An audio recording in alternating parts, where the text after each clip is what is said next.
episode 11. What's up, everybody? My name is Nile Lundgren. I am here with Samir Vogan, and today on the Broker That Never Sleeps podcast, we are going to talk about the Huxley. It's our new development project at 181 East 101st Street in East Harlem, right on 3rd Avenue, right next to the police station and fire department. This project was built ground up by Wonderworks, who's one of the premier developers in New England and New York City. They're amazing, they have incredible finishes, incredible products, and we are going to talk about that today with Samir Vogan. Before we get into that, the first thing that I want to do is I want to make sure that you hit the like button, the notification button, and that subscribe button, because it makes me feel good. And just for making me feel good, by the way, here's a picture of me and Samir when we first started in the business, had no clue what was going on. Well, he did. Yeah. Check it out. So look, I really appreciate all of you so much for hitting the like button, subscribe button, and the notification bell. If you have any questions, just hit me in the comment section or on the DM, and I'll be sure to get back to you. So today, Samir Vogan is my guest. Welcome, Samir. What's going on, everybody? So, yeah, man, just really excited to have you on today. It's very exciting to just sit down with you and just have a conversation about the Huxley, which is the new development project that we took over earlier this year, earlier in 2020, so probably 9 months ago.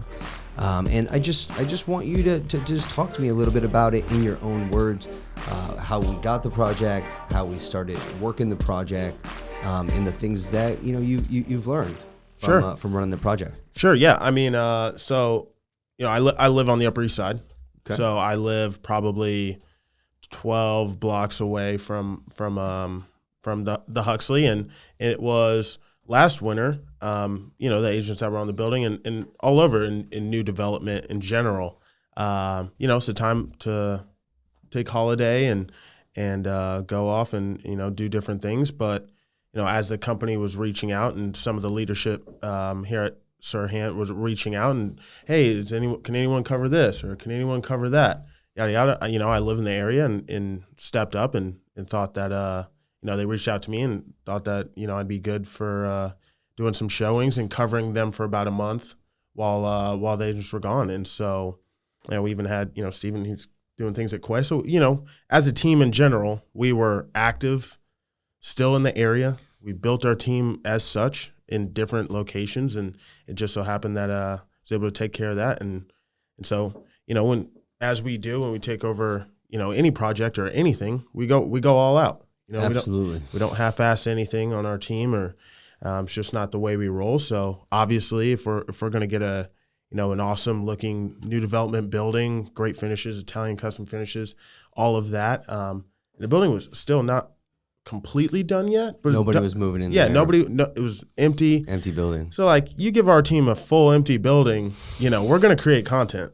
That's just what it is. So let's talk about some of that content. One of the first pieces of content that we filmed, it was your idea. Yeah. You said, hey, Niall, we have the opportunity to work at the Huxley, okay, because of my location, I'm here, I'm willing to work during the holidays. Mm-hmm. We should make a vlog video, okay, like Home Alone, where it's all a dream that we got the Huxley, okay, and then we started selling the units. So here is a quick clip of that vlog video right now that allowed us to win the project just a couple months later. Here we go.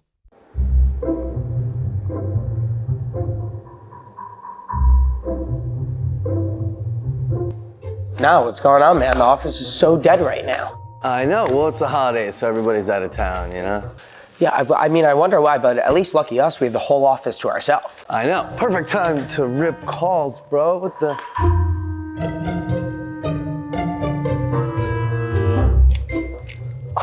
Look what I just found. Are those the keys to the Huxley? Serhant's hottest new development in East Harlem right now. 71 units ranging from studios and 3 bedrooms, the most amazing finishes close to Central Park. Yeah. You want to go check it out? Let's do it.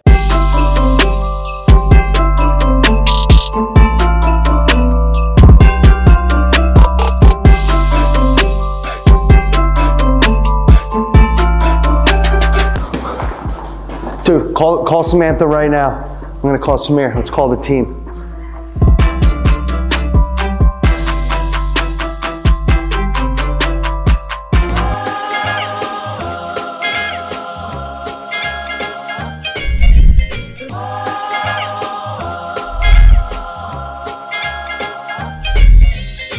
rocking around the Christmas tree at the Christmas party hop. Mistletoe hung where you can see every couple tries to stop. Rocking around the Christmas tree, let the Christmas rocking around, rocking around, rocking around, rocking around, rocking around, rocking around, rocking around, rocking around, rocking, rocking, rocking, rocking, rocking, rocking, rocking, rocking.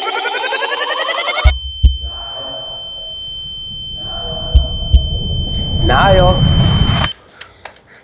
What? were you just dreaming? I think I was. All right, let's get back to work. Did that just happen? Should we go back to You've work? been here the whole time. Oh, man. All right, let's go. Okay, so that clip literally shows exactly what we did in order to win the Huxley. So that was the first step in saying, okay, hey, we're a new development team. We're not just any other team, right? Then everyone on the team, myself, you, Steven, and Samantha, that was the team at the time. We all posted the video at the exact same time on Christmas Day so that a lot of people can look and watch the content. They had time that day. So we thought from a marketing standpoint, strategically, it'd be the right thing to do. We did that, okay? Then a couple months later, we were approached with the opportunity because we crushed it when we were up there, and you specifically did a great job. We always said, well, remember that one picture? Actually, you know what? Let's do that. Let's show a picture of Samir with the keys, because that's what you did. You said, shit, man, they shouldn't have let us get these keys, boy. You got the keys. We're running around showing the place, and we started doing deals pretty quickly. Once we won the project, the pitch wasn't the easiest, but we made it happen, and we conveyed that we were the folks for the job, and we were going to get it done.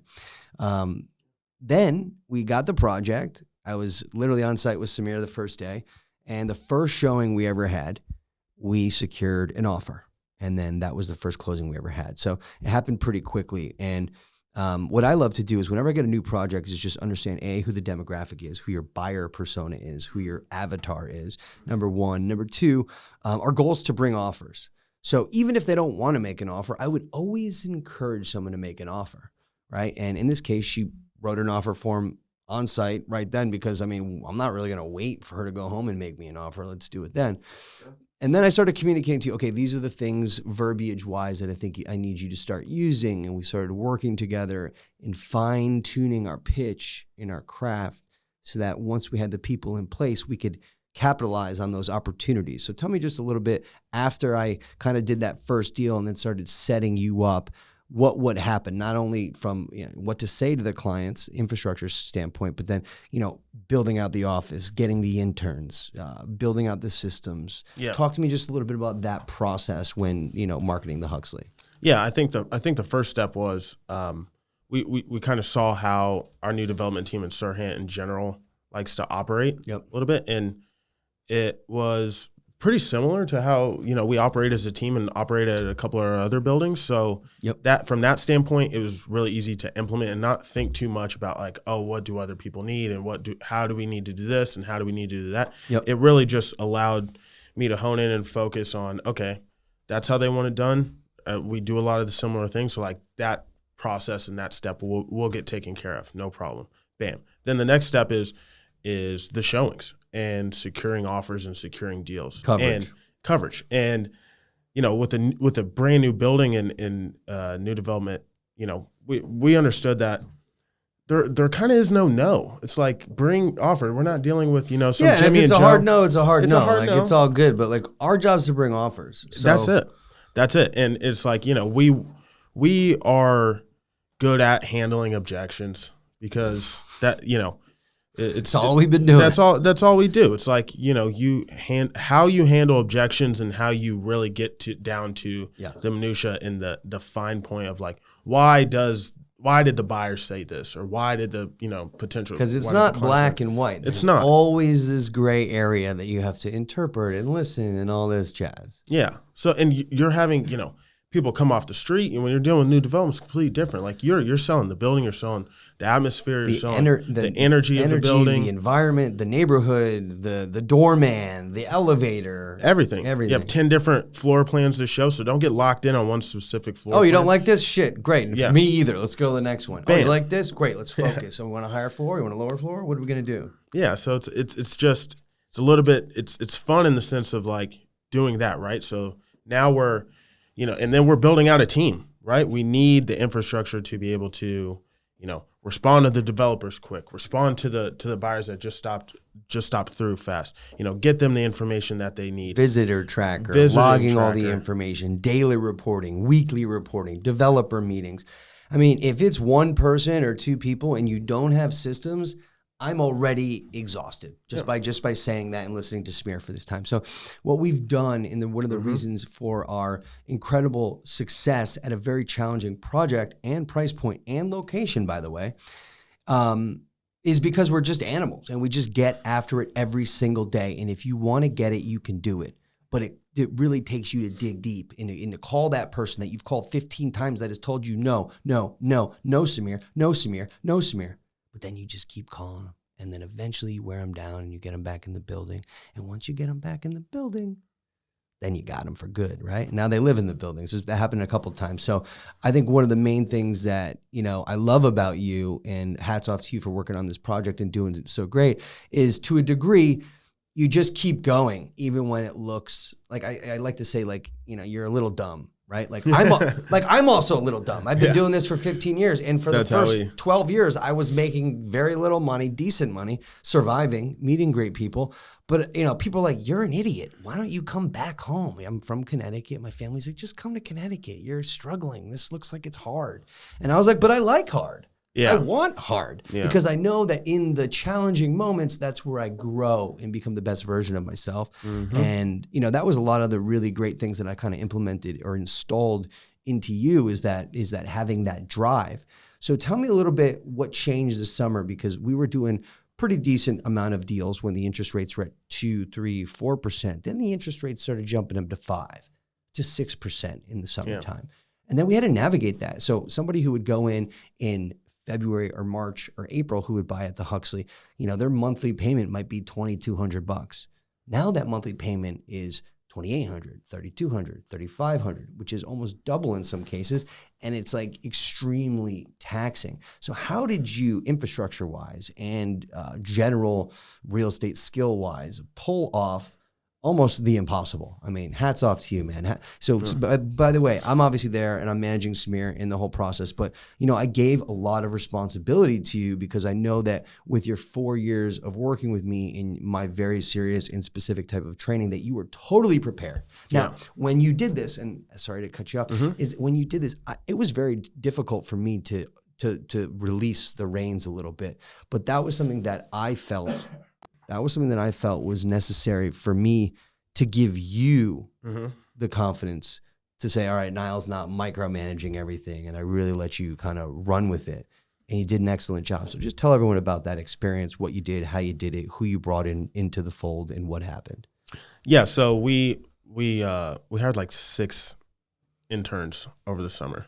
6 interns, by the way. 6 interns. We really had 7. A couple were doing other things for us, but I really had I had like 3 to 4 guys that were really my aces that I relied on to do very specific things and just continue to do said things.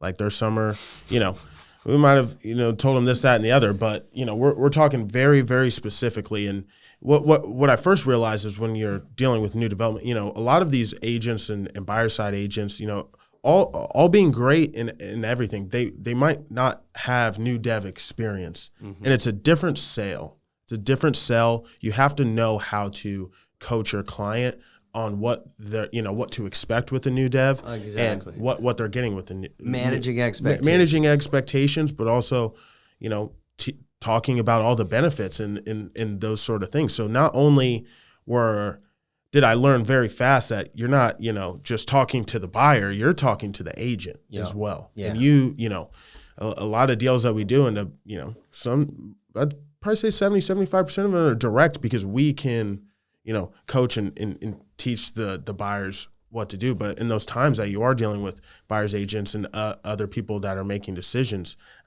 you have to be able to speak clearly and, coach them and help the whole process. Yeah, because sometimes, look, if it's the first time that a buyer's agent has done a new development deal, there's closing costs that are involved, there's attorney fees, there's a million different things, not a million, there's a handful of things that are strategically or just fundamentally much different than a resale. Right. So not only do we have to coach the client on what to expect, the client comes with a broker, then not only do we have to explain it to both of them in person, but then every day, and one thing that I noticed that you've done an excellent job at is just hitting the phones. And it's not just calling outbound leads, it's hitting the phones, meaning calling that, showing that you had a week ago, saying, what are the questions? Yeah. Do you need help? Can I help coach you on how to say it? Oh, you need a pro forma on an investor cap rate deal for our studio apartments? Well, I'll do that work for you. So you would take a lot of that work and guessing work. You'd say, instead of saying, hey, Sally, go put this together for your client. And Sally's like, I don't know. And then it never gets done. What you do is you say, I'm involved in the deal. I'm a quarterback of the deal. I had a literal episode about being the quarterback of the deal as a podcast. And then you as the quarterback would then call that agent. And then the other agent you showed, and the other agent you showed, and the other agent you showed, and made sure that they knew what to say to their clients so that you were not only putting yourself, the developers, but also that agent in the best possible scenario to win the deal on behalf of their clients. So talk just a little bit about some of the infrastructure with some of the ACEs, how that went, in your strategies for getting some of these deals done. Yeah, absolutely. I mean, I had, I had a kid named Josh, and he did very specific, like putting together. What's up, Josh? What's happening, Josh, my guy? Good Tulane win the other day, by the way. So, he would, I learned, obviously, you're dealing with kids, you're dealing with college students, whatever, and you're anyone on your team that you bring in, like you're finding their strengths and their weaknesses and you're putting them to work. Like I had, a couple of interns that I'm like, okay, you two, go take a video of every single vacant apartment and put it on YouTube. And then go back through the apartments and make sure they're all clean and ready to go. And then, But why is that important? Why is it important to have a logged database of every single unit and view of a 71 unit building? Because it is guaranteed that somebody's going to ask for said thing. And if you just go ahead and do it, at the beginning, once again, everything that we do on our team, and you've done a great job of doing this, like do it up front and then log it. Store it so you can access it within a second. And now it's rinse and repeat because you take over a new development, hopefully, you have the building until it's sold out. Well, that, and the time frame is going to be year and a half, sometimes 2 years, depending on what, type of building you're dealing with. You need all of those things ready to go at the jump. And it's operations, the whole thing. All the follow-up emails are dialed in way earlier. I mean, Samantha and I hammered that out one of the first weeks that we were there, and it makes our follow-up. I mean, we could do follow-up with 10 different clients in the amount of time that it takes a normal agent who doesn't have this system to do one. We are accomplishing 10x what everybody else is, simply because we're dialed in the systems. Everybody on the team is fully bought into the program. Okay, some people on the newer end are still trying to figure it out, but you're a champion of these systems, and you install these systems throughout. And what does that look like when you're a developer? We have all these developer calls every single week, and at the beginning it was very challenging because we hadn't sold anything, yada yada. Now the tides are turning. We're more than 50% sold. We're having incredible momentum. We sent out 2 contracts today. We have 35 closings last year in 2022, which is totally bizarre because that's a lot. 35 to be able to manage that. I mean, last year we did north of 75 deals and nearly closed $100 million in real estate. Think about that. That is a serious operation, and it doesn't happen by chance. It happens because we have systems. It happens because not only did I create the system, but Samir bought into the system, championed the system, follows the system, teaches the system to everybody within our organization, and that has become our culture. Yeah, I think guaranteed that what me and you do very well, like we like to be on the phones and we like to negotiate and get the deal done. But I also like to be on the phone and have 2 interns working on our desktops as an extension of me, and I'm standing up, I'm on the phone, and an agent or a client or a buyer needs something right away. Well, my intern's listening in, and that email's already going out in real time as we're speaking.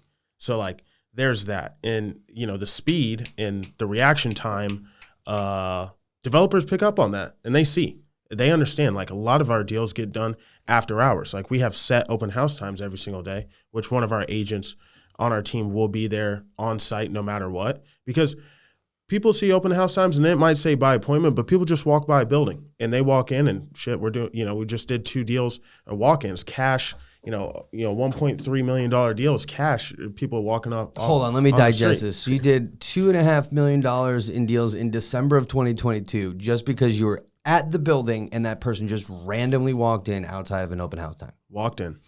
So, I mean, that is a marquee example of doing your job. Most people say, oh, I'm the listing agent. I'll be there when I want to be there. This guy's there before he's supposed to be there and hours after he's supposed to be there. And if you have any question about why somebody like this is successful, well, that's the reason. It's because he gets it every single day and he works his ass off. And, that is something that I do personally. We always have some of our best conversations happen at 2, 3, 4 a.m. because we're both so jacked up and super excited about the opportunity that we have in front of us to sell out this building, to be at Serhant, to be living in the greatest city in the world and selling some of the most luxurious properties that people have ever seen, period.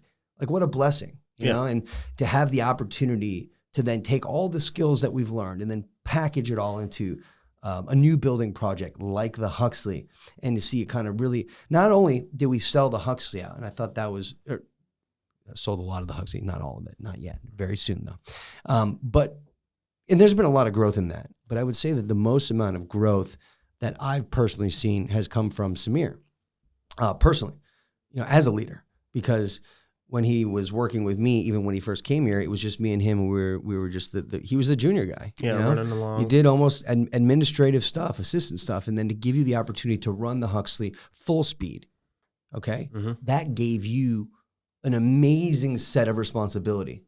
And that created the leader that you are today. And you're just getting started. You've only been in a very strategic leadership role for only a couple months now, but you've knocked it out of the park. And it's not easy dealing with 6 interns and 5 agents and 35 different walkthroughs or walk-ins and brokers and buyers and all the different complicated conversations that happen with that, with the buyers, the developers, the brokers. I mean, it's very, very intense.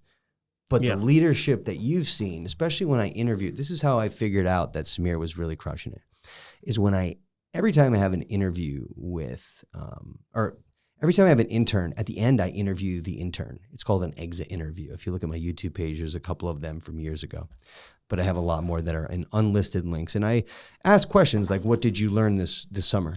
What did you learn? Who did you learn the most from? And everybody said that they learned the most from Samir.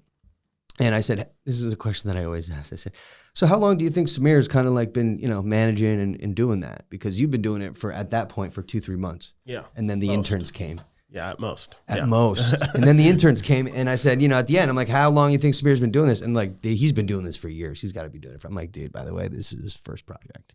Yeah. And they're like, wait, how is that possible? He knows exactly what I'm like, it's the system. It's not the Huxley or Quay Tower or 100 Van Dam. And those are all amazing projects and they will sell themselves. But it's the system, it's the processes, it's the dials, it's the consistent follow-up, even when they tell you no and to go fuck off, to keep following up with them. And that level of follow-up and consistency was not only recognized by me, recognized by the developers, all the buyers in the building, but by most of the interns and the more junior agents that kind of have come to the team before you. And every single one of them says, Samir is an amazing teacher. He's an amazing coach. He's a great broker, and I've learned so much. And I'm actually shocked that he's only been in that role for 3 months. So the fact is that nobody really can tell, and you really came into your own super quick. Yeah. And I'm very, very proud of you. And I just want to let you know that. So. I appreciate that, and I love the praise and thank you. That was awesome. But at the same time, I learned a lot of those things from you, and it's really yes, I'm very good at very specific things and things that you learn throughout the business and honing in my skill. And I've kind of started. The city's kind of started to slow down a little bit for me, and you're like that 4th, 5th year guy that understands the system, knows what to do, but really honestly, it's running the actual play. Too many people like, oh yeah, I'm going to do this, I'm going to do that. And they do it for a week, or they do it for a month, or they even do it for 6 months. That does not equate to success. You have to learn and run the play and run the system. Like, we have a lot of newer agents, on our team right now. It's like, we have a lot of the same conversations. It's, listen, if we say something, we mean it, and it's not just to say shit. It's like we're also doing it, right? We never tell somebody to do something that we wouldn't do ourselves. It's purpose, and the systems and the play, that the way we've set up our team and the way we do business allows us to bring out our actual strengths, and that's maybe the close or the negotiation point, but like with a whole entire building, and you need specific, natural talent isn't going to get it done. On its own itself. You're going to miss a deal here, or forget to call that person back. Like when we took over the building, we called people from September the first of day, 2021. the first showing they ever had at the building, 7-8 months before we took it over. We called everybody. By the way, we're in 2023, and we're still calling those same agents and still calling those same buyers, because until they tell us to fuck off, or they've bought something else, they're getting a call, and they're getting an email, and they're getting every single new update that could ever be, possibly, even if it's a semi-half update. Like, we painted the walls at the Huxley. Great update. It's like, it doesn't matter. Like, they're getting an update because you need to be in the front of their mind. And a lot of these people, especially with new development or whatever else, I've noticed that, they'll see it, and then, a month and a half later, 2 months, they circle back around, and that's when they ended up buying. At least, like, that's been the track record for the Huxley. But if you're not continuously following up with those people, you'll miss out. And so, it's really the system. And then, yes, the natural aspect of us being able to, we put the players in place, we run the play, but we can have our natural ability of closing the deal, negotiating the deal, come out and actually get the close after the fact. But a lot goes into being able to do that. So, yeah. So a couple quick stats real quick, just to kind of rattle them off here. So when we first took over the Huxley, we said we were going to make a big push on social. Within the first couple of months, we had over 3 million views on TikTok. We've had a couple of videos that went viral. Okay. So that's number one. We've filmed a number of vlog videos in terms of content. While I'm talking about vlog videos, I want to just, while we have a second, flip to a quick video that we produced as a vlog in 2021, where Samir and I were talking about how to win a new development. Here's a quick clip. The second way to get a new development is pricing. So that's one of the most important things. And I have Samir Vogan, my buddy here. He is our finance guru, runs all the comms. He's going to speak for a second about how we price new developments. Yeah, absolutely. First thing is very important is we hone in on a location. In New York City, it can be from block to block, right? The difference between, this building and that building. And once we get the location centered, it's all about running comps on other new developments that are going on in that area. If something's already just launched or about to launch, you can see what went on, right? So what the price per square foot was. Price per square foot. Everything from amenities, finishes in the unit, how many units there are, how many bedrooms are in each unit, what the floors look like, is there a dormant, is there not a dormant, is there a bike room, not bike room, roof deck, pool. It all comes into account, especially on the financing side of things. We build up our plan, and then we run comps, and for real, go to other buildings. I'll take pictures. I'll take pictures. I'll take videos. Go incognito if we need to. 100%. Act like I'm a buyer and going in and seeing what's going on. I mean, it takes that level of focus and that level of detail to get the comps in front of the developer and say, look, we did all this research. We understand the market. This is what we feel the pricing will be, and this is why. And we give you those reasons with tangible data and facts. So we just came back from that clip, and that clip was exactly what we're talking about. We had the vision, we had the plan, we knew what we were going to do, and then we executed it. So we've created so many different pieces of vlogs and contents, events. We've thrown events with local vendors or restaurants in the area. We had Dylan LeMay. Shout to Dylan LeMay, by the way. Dylan is an influencer. He's a client of ours. He has, 12 million TikTok followers. He just opened up a place on Bleecker Street. It's called Catchin' Ice Cream. It's totally amazing. He came one day to an event we threw at the Huxley, and he was throwing ice cream at people. We also that night had a very dear friend, one of my best friends, Trip, Trip Art. He's a neo-popism artist. Mikey actually here is a producer of this podcast, knows Trip too. Very small world. We found that out today. And Trip came. I got my hands on some mannequins. Yeah. Okay, got some hands on some mannequins. Trip's an artist. He does live painting. We brought the mannequins to the Huxley, put it on the roof, had ice cream, live painting, food, drinks, created vibe, put a video up. Here's a couple quick vids from that vlog video where we threw that event with Trip and the mannequins. Here you go.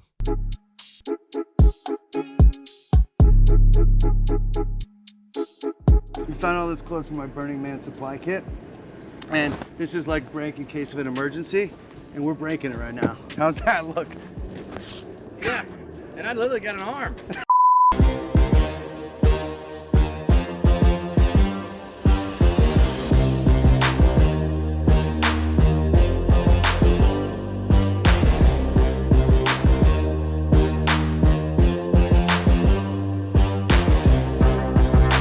Okay, we are halfway through the event right now. It's going off pretty well. The sun is about to set. It is 4:20, and we have Dylan LeMay over here crushing it. Let's go say what's up to him real quick.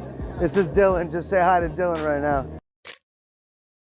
This guy is literally the man. He crushes it. And then over here, we got Trip. Trip's doing the live painting on the sculpture. Right here, we got McPeak, but don't worry, we'll keep going over here. Everybody's using the mannequins to take photos. We're using that to get a lot of hype around the property. Look at this, we got Serhant swag, we got hats, we got all kinds of gear. A lot more people are planning to show up right now, so hopefully they come. It's gonna be awesome. Let's go. So now that you just saw that, you could see that we put a lot of attention to detail. We bring the right people to the projects, and then we make sure that we create the content and then push that content out to other people to just get the overall exposure and awareness of the project out. And I think we did an excellent job from a marketing standpoint.